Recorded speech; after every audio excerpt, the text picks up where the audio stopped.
Welcome to Pankaj commerce classes. आप सभी BPSC 2.0 के इंटरप्रेन्योरशिप के स्टूडेंट्स का हमारे चैनल पे स्वागत है।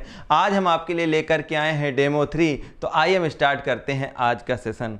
हमारा फर्स्ट क्वेश्चन है, निम्नलिखित में से कौन सा उद्यमियों के बारे में एक आम मिथक नहीं है? Which of the following is not a common myth about entrepreneurs? Option देखिए, ए उद्यमी जुआरी है, बी उद्यमी पैदा होते हैं बनाए नहीं जाते, सी है हर किसी में उद्यमी बनने की क्षमता होती है, और डी है उपर्युक्त में से एक से अधिक, ई है उपर्युक्त में से कोई नहीं। और A entrepreneurs are gamblers, B entrepreneurs are born not made, C everyone has the potential to be an entrepreneur, D more than one of the above, E है नन ऑफ द एबव। तो देखिए, जैसा कि question पूछा गया है कि निम्नलिखित में से कौन सा उद्यमियों के बारे में आम मिथक नहीं है, तो वो ऑप्शन है सी, दैट इज हर किसी में उद्यमी बनने की क्षमता होती है। Everyone has the potential to be an entrepreneur. तो क्षमता होती है, क्षमता को विकसित किया जाता है ना। तो ये एक आम मिथक नहीं है। नेक्स्ट क्वेश्चन है, ऐसा विवाद जहां जिस व्यक्ति के खिलाफ शिकायत की गई है वो शिकायत में निहित आरोप से इनकार करता है या विवाद करता है, धारा 2(1)(e) को कहा जाता है। A dispute where the person against whom a complaint has been made denies or disputes the allegation contained in the complaint, section 2(1)(e) is referred to as। क्या कहते हैं ऐसे विवाद को? मतलब कि जिसके खिलाफ शिकायत करी जाती है वो मना करता है कि ये विवाद गलत किया गया है उसके ऊपर में, तो ऐसे विवाद को क्या कहा जाता है? ऑप्शन देखिए, ए बाजार विवाद मतलब मार्केट डिस्प्यूट, बी उपभोक्ता विवाद कंज्यूमर डिस्प्यूट, सी व्यापार विवाद ट्रेड डिस्प्यूट, डी उपर्युक्त में से एक से अधिक more than one of the above, E है उपर्युक्त में से कोई नहीं नन ऑफ द एबव। तो इसका जो राइट आंसर होगा वो क्या होगा? ऐसा विवाद किसके द्वारा किया जाता है? उपभोक्ता के द्वारा किया जाता है। और ऐसे विवाद को क्या बोलते हैं? उपभोक्ता विवाद, यानी कि कंज्यूमर डिस्प्यूट होता है, जिसमें कि कंज्यूमर सेलर यानी वेंडर के ऊपर एक विवाद करता है, उसके खिलाफ शिकायत करता है, और जहां पर जिसने जो सेलर है जो वेंडर है वो उस शिकायत से मना करता है। तो इसका राइट आंसर होगा बी, दैट इज उपभोक्ता विवाद। नेक्स्ट क्वेश्चन है, यह निर्धारित करने के लिए आयोजित किया जाता है कि क्या प्रस्तावित व्यवसाय के पास अपना व्यवसाय सफलतापूर्वक शुरू करने के लिए पर्याप्त प्रबंधन विशेषज्ञता, संगठनात्मक क्षमता और संसाधन है? ऑप्शन देखिए, वित्तीय व्यवहार्यता विश्लेषण कहलाता है, बी उद्योग बाजार व्यवहार्यता विश्लेषण, सी संगठनात्मक व्यवहार्यता विश्लेषण, डी उपर्युक्त में से एक से अधिक, ई है उपर्युक्त में से कोई नहीं। is conducted to determine whether a proposed business has sufficient management expertise, organizational competence and resources to successfully launch its business। Option देखिए, फाइनेंशियल फिजिबिलिटी एनालिसिस कहलाता, B industry market feasibility analysis, C organisational feasibility analysis, D है more than one of the above, E है none of the above. तो इसका मतलब यह है, यहाँ पर कहा गया है कि ये इसमें से कौन सी ऐसी एनालिसिस है जो कि इस बात को प्रूव करती है, मतलब प्रपोज करती है कि मैनेजमेंट के पास में एक्सपर्टाइज है, ऑर्गेनाइजेशनल कॉम्पिटेंस है कि वो सक्सेसफुल बिजनेस को लॉन्च कर सके। तो ऐसे एनालिसिस को, ऐसे विश्लेषण को क्या बोलते हैं? तो इस विश्लेषण को बोलते हैं संगठनात्मक व्यवहार्यता विश्लेषण, या सी जिसको बोलते हैं ऑर्गेनाइजेशनल फिजिबिलिटी एनालिसिस, जिसके तहत ये डिसाइड किया जाता है कि मैनेजमेंट के पास में एक्सपर्टाइज है प्लस जो भी संसाधन जरूरी किसी बिजनेस को रन करने के लिए वो पर्याप्त मात्रा में उपलब्ध हैं। नेक्स्ट क्वेश्चन है, जो किसी नवीन कौशल के माध्यम से औद्योगिक इकाई प्रारंभ करता उसे कहा जाता है? A person who start an industrial unit by means of an innovative skill is known as. Innovative नवीन, यानी कि जो नई स्किल को लेकर के, नए विचार को लेकर के कोई बिजनेस को, कोई स्टार्टअप को स्टार्ट करता है, औद्योगिक इकाई प्रारंभ करता है, उसे क्या कहा जाता है? ए पहली पीढ़ी के उद्यमी फर्स्ट जनरेशन एंटरप्रेन्योर, बी औद्योगिक उद्यमी इंडस्ट्रियल एंटरप्रेन्योर, सी नवोन्मेषी उद्यमी इनोवेटिव एंटरप्रेन्योर, डी उपर्युक्त में से एक से अधिक more than one of the above, E है उपर्युक्त में से कोई नहीं नन ऑफ द एबव। देखिए, दो तरह के उद्यमी होते हैं, एक जो कि कोई नए आइडिया पे अपने बिजनेस को रन कराते हैं, एग्जिस्टिंग आइडिया पर नहीं काम करते, वो अपना नया कुछ लेकर के चलते। दूसरा क्या होता है, जो एग्जिस्टिंग बिजनेस रन कर रहे हैं, जो पहले से ही कुछ उद्यम हैं पहले से चल रहे हैं और उनकी कॉपी कर लेते हैं या उसमें अपग्रेड कर देते हैं। जैसे कि आप कह सकते हो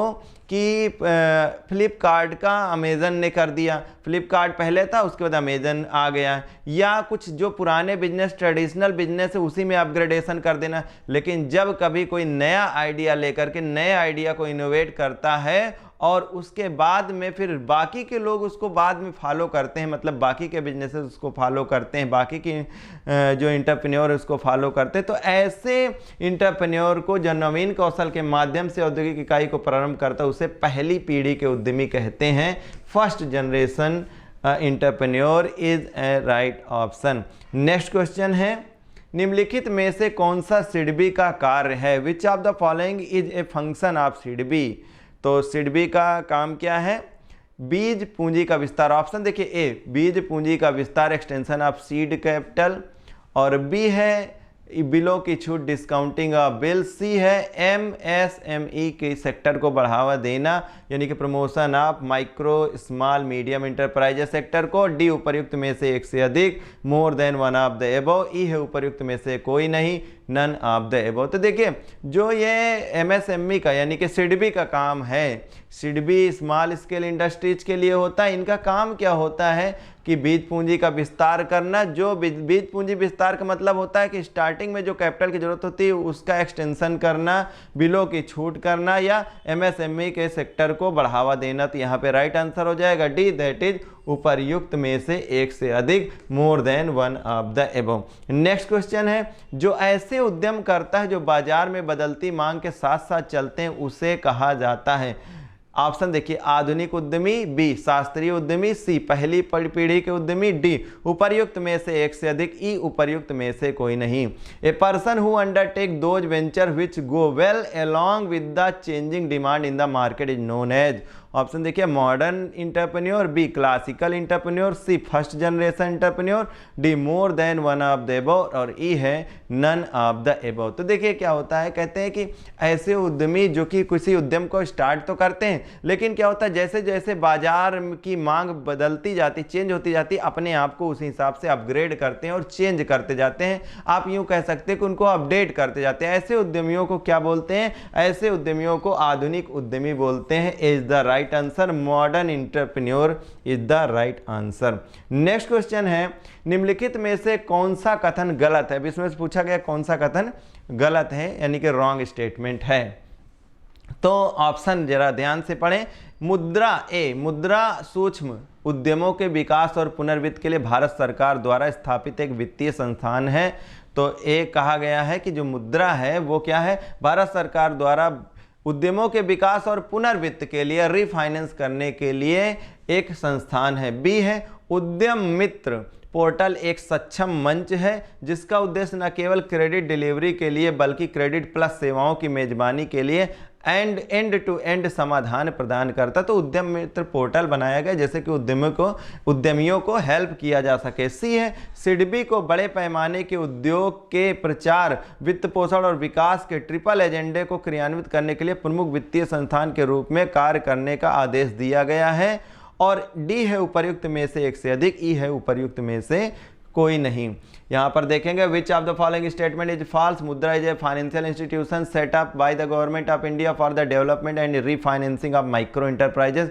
B Udyam Mitra portal is an enabling platform aims to provide end to end solutions not only for credit delivery but also for the host of credit plus services. C SIDBI is mandated to serve as the principal financial institution for executing the triple agenda of promotion, financing and development of the large scale industry. D a more than one of the above, E is none of the above. तो यहाँ पर देखिए जो option A है वो option यहाँ पर किसी तरह से कोई ऑप्शन मतलब कि ए वाला रॉन्ग नहीं है, क्योंकि मुद्रा जो सूक्ष्म उद्यमों के विकास और पुनर्वित्त के लिए भारत सरकार द्वारा स्थापित एक वित्तीय संस्थान है, ये राइट है। बी है उद्यम मित्र पोर्टल एक ऐसा मंच है जिसका उद्देश्य न केवल क्रेडिट डिलीवरी बल्कि क्रेडिट प्लस सेवाओं की मेजबानी के लिए एंड टू एंड समाधान प्रदान करता है। तो ये भी बात सही है। क्वेश्चन में पूछा गया है कि इसमें से कौन सा कथन गलत है, तो आप देखेंगे कि सी ऑप्शन जो दिया हुआ है 7 का, ये सी ऑप्शन जो सिडबी को बड़े पैमाने के उद्योग के प्रचार, वित्त पोषण और विकास के ट्रिपल एजेंडे को क्रियान्वित करने के लिए प्रमुख वित्तीय संस्थान के रूप में कार्य करने का आदेश दिया गया है, ये रॉन्ग है, ऐसा आदेश नहीं दिया गया है। और यहाँ पे जैसा पूछा गया कि इनमें से कौन सा कथन गलत है, तो इसका राइट आंसर हो जाएगा C, that is SIDBI is mandated to serve as the principal financial institution for executing the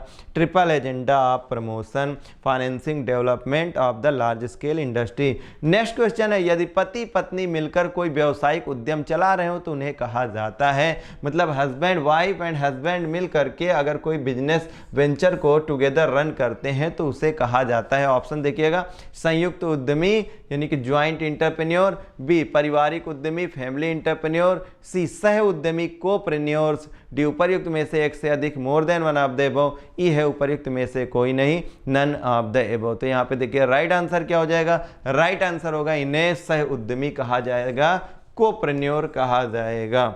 next question देखिएगा, एक व्यवसाय योजना निम्नलिखित में से किसको छोड़कर सभी कारणों से महत्वपूर्ण है। एक व्यवसाय योजना, ऑप्शन देखिएगा, एक व्यवसाय योजना एक फर्म के संस्थापकों को अपने नए उद्यम के प्रत्येक पहलू पर व्यवस्थित रूप से सोचने के लिए मजबूर करती है। ऑप्शन बी है, एक व्यवसाय योजना उधारदाताओं और निवेशकों को आश्वासन देती है कि वे अच्छा रिटर्न अर्जित करेंगे। सी है, एक व्यवसाय योजना एक विक्रय दस्तावेज है जो किसी कंपनी को संभावित आपूर्तिकर्ताओं और व्यावसायिक भागीदारों के सामने स्वयं को प्रस्तुत करने में सक्षम बनाता है। डी उपर्युक्त में से एक से अधिक, और ई है उपर्युक्त में से कोई नहीं।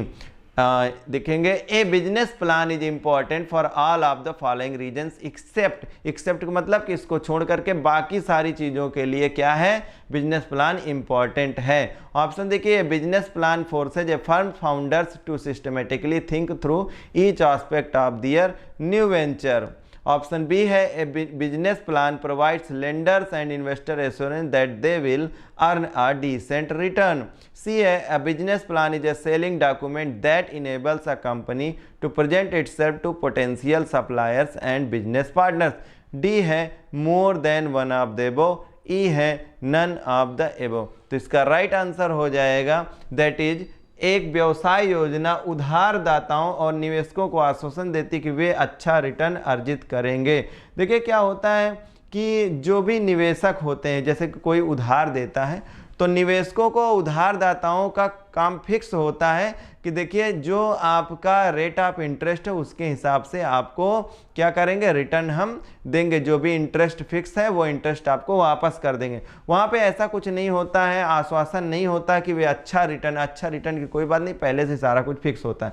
बाकी आप देखेंगे कि एक व्यवसाय योजना एक फर्म के संस्थापकों को अपने नए उद्यम के प्रत्येक पहलू पर व्यवस्थित रूप से सोचने के लिए मजबूर करती है, ये बात सच है। और जो सी ऑप्शन दिया कि एक व्यवसाय योजना एक विक्रय दस्तावेज है जो किसी कंपनी को संभावित आपूर्तिकर्ताओं और व्यवसायिक भागीदारों के सामने स्वयं को प्रस्तुत करने में सक्षम बनाता है, तो ये भी राइट है। यहाँ पूछा गया कि किस कारण को छोड़ करके बाकी सब जो है व्यवसाय योजना के पहलू हैं, तो यहाँ पर आपने देखा कि उधारदाताओं और निवेशकों को जो आश्वासन देते कि वे अच्छा रिटर्न अर्जित करेंगे, ये एक पहलू नहीं है। नेक्स्ट क्वेश्चन है, नवीन परिणामों के एकमात्र उद्देश्य के लिए संगठनात्मक मंजूरी और संसाधनों की प्रतिबद्धताओं को प्राप्त करने वाली उद्यमशीलता गतिविधियों को कहा जाता है।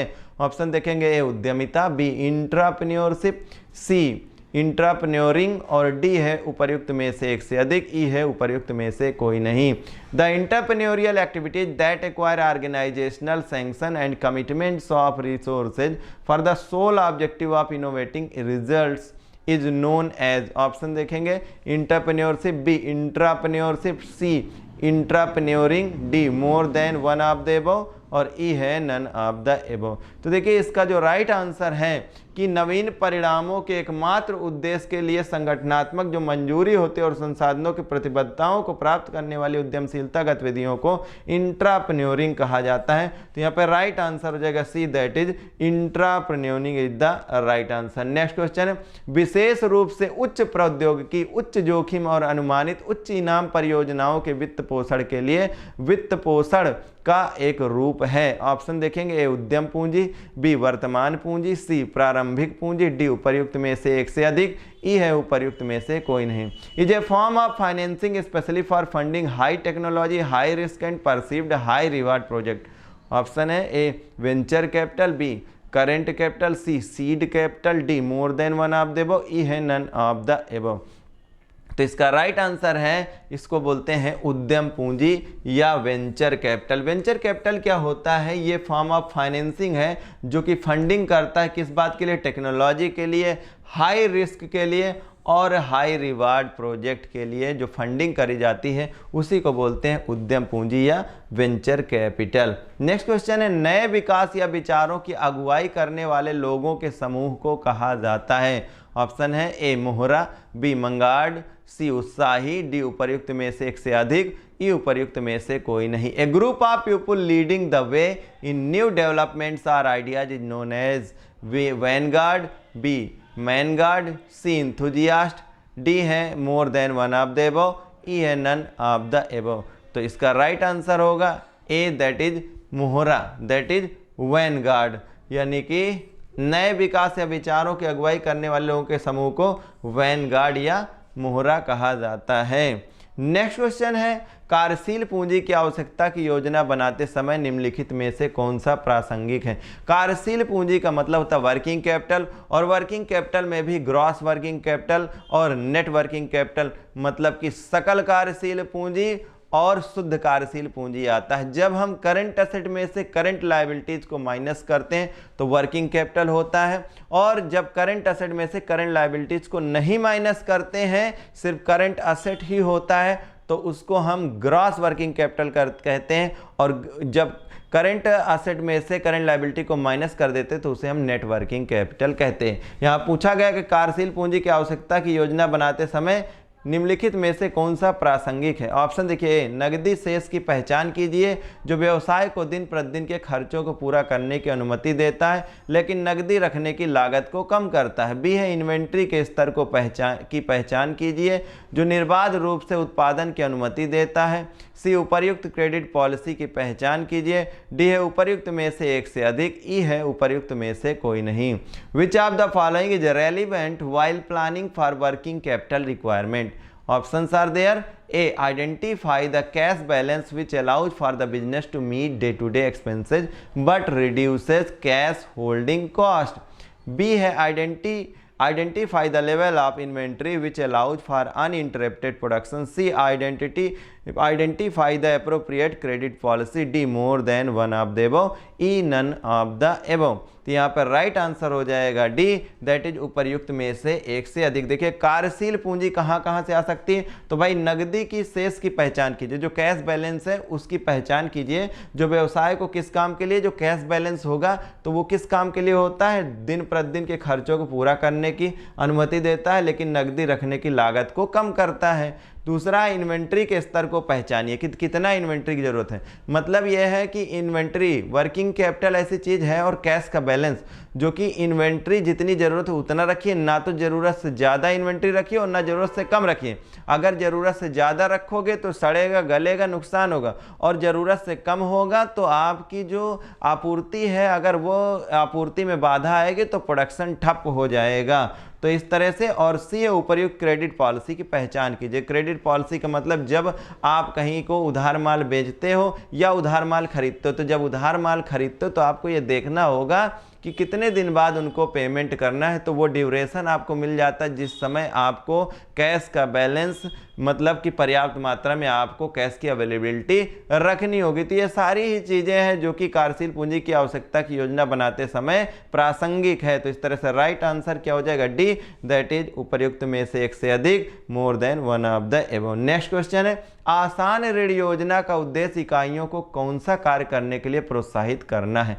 जो आसान ऋण योजना है मतलब कि जो लोन लेते हैं और उनका रीपेमेंट जो बिल्कुल ईजी होता है, तो उसके लिए ए संयंत्र और मशीनरी का आधुनिकीकरण के लिए, बी संयंत्र और मशीनरी का प्रतिस्थापन के लिए, सी संयंत्र और मशीनरी का नवीनीकरण के लिए, डी उपर्युक्त में से एक से अधिक, और ई है उपर्युक्त में से कोई नहीं। The purpose of soft loan scheme is to encourage units undertake to, options are there, A modernisation of plant and machinery, B replacement of plant and machinery, C renovation of plant and machinery, D more than one of the above, E none of the above. तो देखिए इसका right answer क्या हो जाएगा, D, क्योंकि जो ये आसान ऋण योजना है, मतलब कि ऐसा लोन सॉफ्ट लोन प्रोवाइड किया जाता है। और सॉफ्ट लोन का आप क्या पर्पज हो सकता है, भाई मशीन नया खरीद भी सकते हो, उस मशीन को रिपेयरिंग भी करा सकते हो। तो जैसा कहा गया कि अगर पुरानी मशीन होगी तो रिप्लेस भी कर लो, है ना, रिप्लेस भी कर लीजिए, modernisation of plant and machinery replace भी कर लीजिए, रिनोवेशन भी कर लीजिए, तीनों तरह के काम कर सकते हैं। इस तरह से राइट आंसर क्या हो जाएगा, D,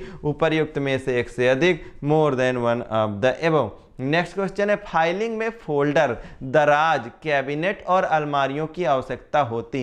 in filing folders, drawers, cabinets and cupboards are required to be. Option देखिए, ए खड़ा यानी कि वर्टिकल, बी क्षैतिज यानी कि हॉरिजॉन्टल, सी केंद्रीकृत यानी कि सेंट्रलाइज्ड, डी उपर्युक्त में से एक से अधिक, more than one of the above, E है उपर्युक्त में से कोई नहीं, नन ऑफ द एबव। तो देखिए इसका राइट आंसर क्या हो जाएगा कि फाइलिंग में फोल्डर, दराज, कैबिनेट और अलमारियों की आवश्यकता होती खड़ी, और इसका जो है in filing folder, drawers and cabinets and cupboards are required to be vertical, तो वर्टिकल स्टेज में रहती हैं ये सारी चीज़ें।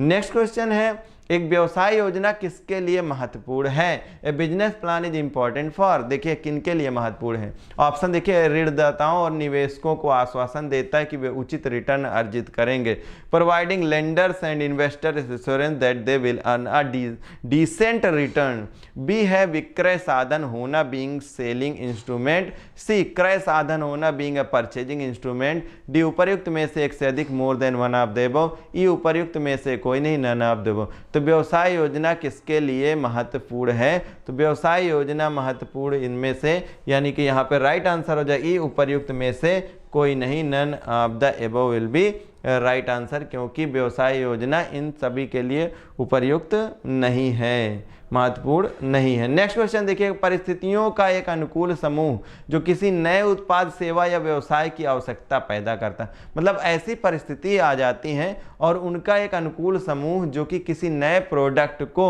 या कोई नए सर्विस को व्यवसाय की आवश्यकता पैदा करता है। Favourable set circumstances that creates a need for a new product, service और business is known as.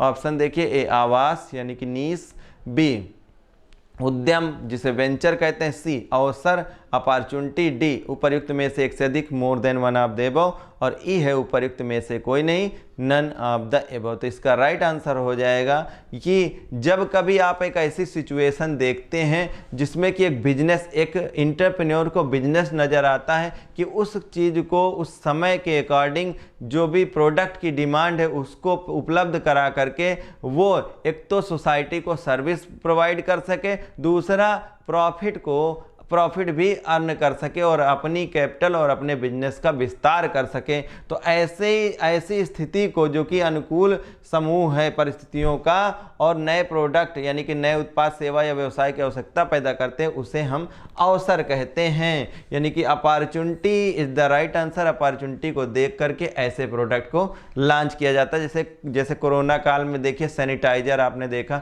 Mask देखा, ये सारे प्रोडक्ट क्या थे कि जब देखा गया कि इन चीज़ों की ज़रूरत, तो जिन लोगों ने इस अवसर को देखा उस अवसर पे उन्होंने काम किया और वो अच्छे एंटरप्रेन्योर बने और उन्होंने ग्रोथ किया। नेक्स्ट है, नियोजन प्रबंध के निम्नलिखित में से किस स्तर पर किया जाता है, मतलब प्रबंधन जो है मैनेजमेंट के किस लेवल पर जाकर के नियोजन किया जाता है। Planning performed eight which of the following level of management. Option देखिए, ए पर्यवेक्षी स्तर सुपरवाइजरी लेवल, बी मध्य स्तर मिडिल लेवल, सी शीर्ष स्तर टॉप लेवल, डी उपर्युक्त में से एक से अधिक more than one of the above, E उपर्युक्त में से कोई नहीं, नन ऑफ द एबव। तो देखिए जैसा कि कहा गया है कि नियोजन प्रबंधन के निम्नलिखित में से किस स्तर पे, तो नियोजन का काम क्या होता है, ऐसा नहीं है कि प्लानिंग टॉप लेवल पर ही होता है, जो मिडिल लेवल है या लोअर लेवल है तो हर जगह पर प्लानिंग की ज़रूरत पड़ सकती है। इसीलिए कहा जाता है कि इसमें राइट ऑप्शन क्या है, डी दैट इज उपर्युक्त में से एक से अधिक राइट आंसर है। और क्योंकि सारे ही स्तर पर अच्छे प्रबंध की, अच्छे नियोजन की जरूरत पड़ती है। नेक्स्ट क्वेश्चन है, संसाधन मूल्यांकन प्रक्रिया का पहला चरण। What is the first step of the resource assessment process? Option देखिए, ए आवश्यक वित्तीय संसाधनों की पहचान, बी बाजार की मांग का विश्लेषण करना, सी प्रतिस्पर्धी परिदृश्य का मूल्यांकन, डी उपर्युक्त में से एक से अधिक, उपर्युक्त में से कोई नहीं। What is the first step of resource assessment process? A identification of financial resources needed, B analysing demand the market, C evaluating the competitive landscape, D more than one of the above, E none of the above. तो देखिए इसका जो right answer हो जाएगा वो क्या हो जाएगा? ए, दैट इज संसाधन मूल्यांकन प्रक्रिया का जो पहला चरण है। पहले तो आप ये देखते हैं ना कि हमारे पास जो फाइनेंस है उसकी अवेलेबिलिटी क्या है, आइडेंटिफिकेशन ऑफ फाइनेंशियल रिसोर्सेज, क्योंकि उसी के बेसिस पर हम आगे बढ़ेंगे, बाकी की जो रिक्वायरमेंट होंगी उनको पूरा करेंगे। तो इस तरह से यहाँ पे राइट आंसर हो जाएगा ए। नेक्स्ट क्वेश्चन है, निम्नलिखित में से कौन सी प्रेरणा की विशेषता नहीं? विच of the following is not a feature of motivation? कहते हैं मोटिवेशन क्या होता है मैनेजमेंट में, जहां पे डायरेक्टिंग, तो डायरेक्टिंग का जो एलिमेंट्स होता है, एलिमेंट्स के अंदर में मोटिवेशन एक बहुत ही इंपॉर्टेंट, क्योंकि ऑर्गेनाइजेशन में स्टाफ आप रख लेते हो लेकिन स्टाफिंग करने के बाद भी आपको उनसे काम लेना होता है, तो डायरेक्शन की प्रक्रिया में मोटिवेशन का बहुत बड़ा हाथ होता है। क्योंकि अगर मोटिवेट नहीं करते हैं तो आपके पास में पोटेंशियल वर्कर्स होने के बावजूद भी जो गोल्स हैं, जो प्लान्स हैं, वो ओरिएंटेड प्लान्स अचीव नहीं हो पाते हैं। तो कहते हैं निम्नलिखित में से कौन सी प्रेरणा की विशेषता नहीं है? यहाँ पर पूछा गया है कि कैरेक्टरिस्टिक नहीं है, तो ऑप्शन देखिए, प्रेरणा इस अर्थ में एक जटिल विषय है कि व्यक्ति की जरूरतें और चाहत अप्रत्याशित हो सकती हैं। बी प्रेरणा व्यक्तिगत एवं मनोवैज्ञानिक अवधारणा है। सी प्रेरणा व्यक्ति को निष्क्रिय बना देती है। डी उपर्युक्त में से एक से अधिक, ई उपर्युक्त में से कोई नहीं। और यहाँ पर ऑप्शन देखेंगे, motivation is a complex subject the sense that the individuals needs and wants may be unpredictable. B motivation is personal and psychological concept. C motivation makes individual inactive. D more than one of the above and none of the above.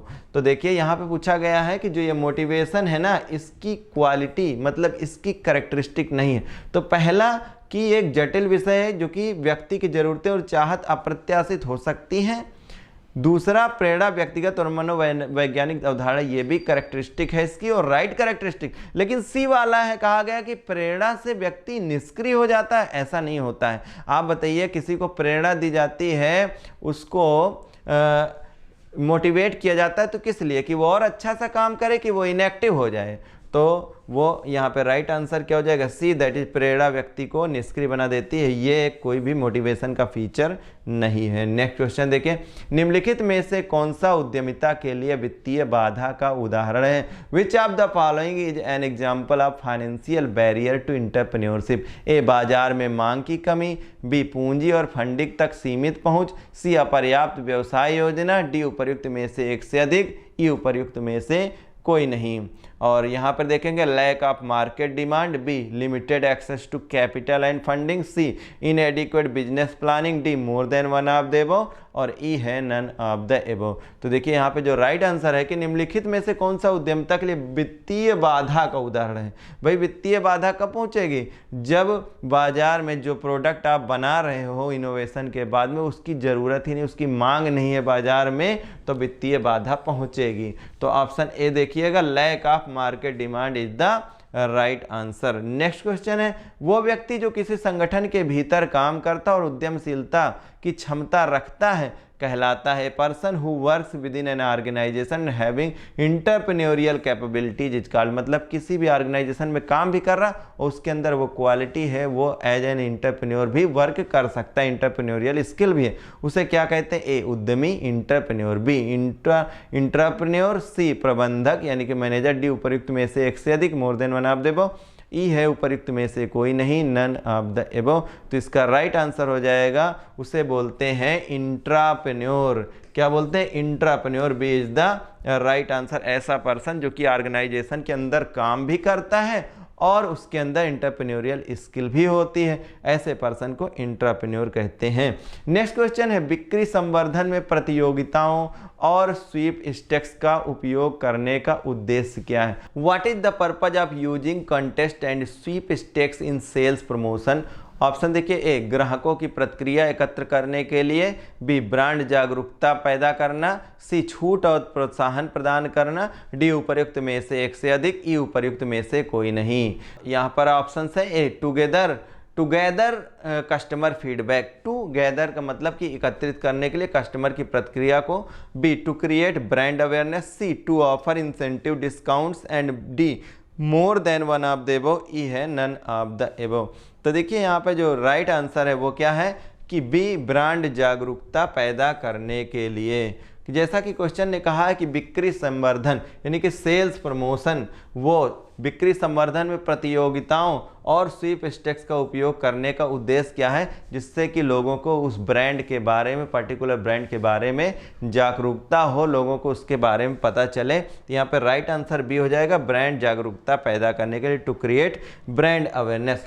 Next question है, चालू परिसंपत्तियों और चालू देनदारियों के बीच के अंतर को कहा जाता है? The difference between current assets and current liabilities is called. Option देखिए, अधिशेष संपत्ति सरप्लस असेट, बी अल्पकालिक अनुपात शॉर्ट टर्म रेशियो, सी है चालू अनुपात करंट रेशियो, डी उपर्युक्त में से एक से अधिक मोर देन वन ऑफ देबो, ई उपर्युक्त में से कोई नहीं नन ऑफ देबो। तो जैसा कि आप जानते हैं कि चालू परिसंपत्तियों यानी कि करंट असेट और करंट लायबिलिटी का जो ये रेशियो होता है, तो इस रेशियो को ये यहाँ पे कहा गया कि the difference between current assets and current liabilities is called. तो डिफरेंस पूछा गया, डिफरेंस का मतलब क्या होता है कि अंतर पूछा गया। तो देखिए, जब कभी ऐसा कुछ दिया होता current asset upon current liability तो उसको हम करंट रेशियो बोलते हैं, लेकिन यहाँ पर ये रेशियो ना पूछ करके पूछा गया current asset minus current liabilities क्या होते हैं, तो इसको क्या बोलते हैं, वर्किंग कैपिटल बोलते हैं। क्या बोलते हैं, वर्किंग कैपिटल मतलब कार्यशील पूंजी। तो आइए देखते हैं क्या इन ऑप्शंस में से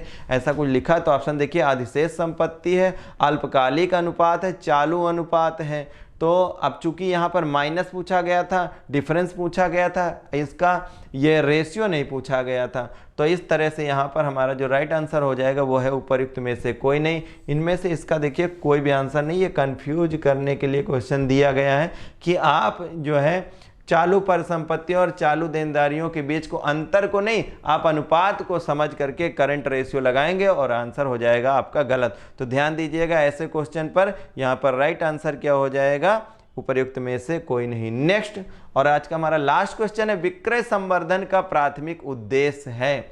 the primary objective of sales promotion is to, A brand equity बनाना, ग्राहक निष्ठा बढ़ाना, तत्काल बिक्री उत्पन्न करना और राजस्व बढ़ाना, डी उपर्युक्त में से एक से अधिक, ई उपर्युक्त में से कोई नहीं। A build brand equity, B increase customer loyalty, C generate immediate sales and boost revenue, D more than one of the above, E है नन ऑफ द अबव। तो देखिए यहाँ पर पूछा गया कि विक्रय संवर्धन का जो सेल्स प्रमोशन है, तो सेल्स प्रमोशन का जो प्राथमिक उद्देश्य है, प्राइमरी ऑब्जेक्टिव है, वो क्या है कि तुरंत अगर सेल्स को बढ़ानी होती तो सेल्स टेक्निक, सेल्स प्रमोशन की टेक्निक का यूज किया जाता है। तो राइट आंसर क्या हो जाएगा, सी, दैट इज तत्काल बिक्री उत्पन्न करना और राजस्व बढ़ाना, generate immediate sales and boost revenue. तो ये थे हमारे आज के 25 क्वेश्चन कोर्स को बाय करने के लिए और हमारे कोर्सेज के रिगार्डिंग जो भी इंफॉर्मेशन है और ऐप को कैसे डाउनलोड करेंगे इसकी इंफॉर्मेशन है आगे। Now it's time to discuss about the course. तो हमारे 3 कोर्सेज हैं जैसा कि आपको जो रिक्वायर्ड है कॉमर्स एस्पिरेंट्स के लिए। तो पहला कोर्स है हमारा अकाउंटेंसी का। तो इस कोर्स में आप देख सकते हैं कि सारा कुछ जैसा कि जो भी ऑनलाइन क्लासेज होंगी, live classes plus recorded videos plus इसमें जो PDF है सारी इन्वॉल्व कर जाएंगे स्टडी मटेरियल का। इसके साथ ही MCQs का टेस्ट कराया जाएगा और इसके साथ ही जो सबसे वंडरफुल चीज़ है वो है टेस्ट सीरीज इस कोर्स में ही इंक्लूड होगा। जो लोग सिर्फ कोर्स नहीं परचेज करना चाहते हैं, उनकी तैयारी, उनको लगता है कि उनकी तैयारी हो चुकी, तो उनके लिए हमारा दूसरा ऑफर है जो कि टेस्ट सीरीज का है। तो ये अकाउंटेंसी का टेस्ट सीरीज, तो ये दोनों कोर्सेज, पहला है कि अकाउंटेंसी का फुल कोर्स है और दूसरा है कि अकाउंटेंसी का टेस्ट सीरीज है। अब हम बात करेंगे अपने दूसरे कोर्स के बारे में। सेकेंड कोर्स है हमारा जो कि बिजनेस स्टडीज़ का है। इन द सेम वे कि सारा कुछ इंक्लूड किया जाएगा, जैसा कि आपसे हम पहले ही बता चुके हैं कि इसमें आपका जो भी लाइव क्लासेज है, रिकॉर्डेड क्लासेज हैं, और इसके साथ ही जो भी स्टडी मटेरियल क्लास में पढ़ाया जाता है उसका स्टडी मटेरियल इंक्लूड किया जाएगा। इसके साथ ही टेस्ट सीरीज और ऑनलाइन MCQs भी इंक्लूड किए जाएंगे, उसके PDFs होंगे। और इसी के साथ ही आप बिजनेस स्टडीज़ का टेस्ट सीरीज भी आप कर सकते हैं। जो लोग फुल कोर्स ले रहे हैं उसमें टेस्ट सीरीज ऑलरेडी होगी। अगर आप खाली टेस्ट सीरीज लेना चाहते हैं तो खाली टेस्ट सीरीज भी ले सकते हैं। इसके बाद आप देख सकते हैं कि हमारा तीसरा कोर्स है जो कि एंटरप्रेन्योरशिप का है। तो सेम हेयर एंटरप्रेन्योरशिप के साथ भी है कि आप इसका कोर्स परचेज कर सकते हैं, और अगर कोर्स पे नहीं जाना चाह रहे हैं तो फिर आप जो है इसके साथ में टेस्ट सीरीज भी ले सकते हैं। तो ये था हमारे कोर्सेज के रिगार्डिंग। ऐप कैसे डाउनलोड करेंगे, तो ऐप के लिए बात करेंगे आगे। हमारे ऐप को डाउनलोड करने के लिए सबसे पहले आप जाएंगे प्ले स्टोर पर। प्ले स्टोर पर सर्च करेंगे पंकज कॉमर्स क्लासेस, और इस पर जाने के बाद में इसे आप इंस्टॉल करेंगे। जैसा कि आप देख पा रहे हैं हमने पहले से इसे इंस्टॉल कर रखा है, तो हम इसे ओपन कर लेंगे और फिर आपको नज़र आएगा होम टैब। होम टैब के पास में ही बैचेज का ऑप्शन और इसके बाद स्टोर का ऑप्शन। स्टोर पर आप स्क्रॉल करेंगे और आप देख पाएंगे सारे कोर्सेज जो कि BPSC के लिए हैं, और इसमें एंटरप्रेन्योरशिप, बिजनेस स्टडीज़ के लिए टेस्ट सीरीज, और इसके साथ ही अकाउंटेंसी और अकाउंटेंसी का टेस्ट सीरीज है। तो आप अपने अकॉर्डिंग जिस भी सब्जेक्ट में आपने अप्लाई किया है उसके अकॉर्डिंग आप इसे बाई कर सकते हैं। तो ये था हमारे कोर्स के रिगार्डिंग कि कोर्स कैसे परचेज करेंगे और ऐप कैसे डाउनलोड करेंगे। वीडियो देखने के लिए थैंक्स फॉर वॉचिंग।